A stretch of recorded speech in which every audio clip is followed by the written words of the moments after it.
Hi guys, അങ്ങനെ ഇപ്രാവശ്യത്തെ comment കണ്ട് കുട്ടി മാമ ഞാൻ ഞെട്ടി മാമ എന്നുള്ളൊരവസ്ഥയിലായിരുന്നു കേട്ടോ. ഇപ്രാവശ്യം അത്രയ്ക്ക് ഉണ്ടായിരുന്നു. ദൈവമേ, എന്തോ പറയാനാന്ന് പറ. എല്ലാവരുടെയും വിശേഷങ്ങളൊക്കെ അറിഞ്ഞപ്പോൾ നല്ല സന്തോഷമുണ്ട്.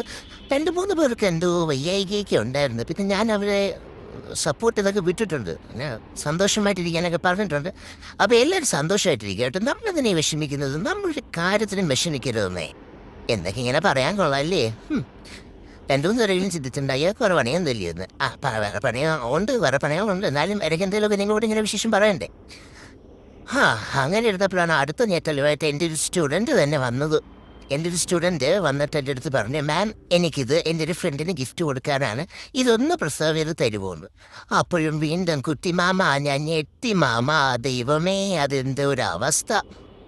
ഒരു സാധനം നമ്മൾ സൂക്ഷിച്ച് വെക്കുമ്പം അതിൻ്റെ രീതിക്ക് സൂക്ഷിച്ച് വെക്കണം. എന്നിട്ട് അത് പോരാഞ്ഞിട്ട് അതിനകത്ത് ഒരെണ്ണം അതുപോലെ തന്നെ വെക്കണം. അപ്പറേ എന്ത് ചെയ്യാനാ? ടെക്സ്റ്റ് ബുക്കിലോ നോട്ട്ബുക്കിലോ വല്ല കാര്യമായിരുന്നെങ്കിൽ പിടിച്ച് മാറ്റി തന്നെ പറയുമെങ്കിലും ചെയ്യാറുണ്ട്. അതും പറ്റത്തില്ലല്ലോ.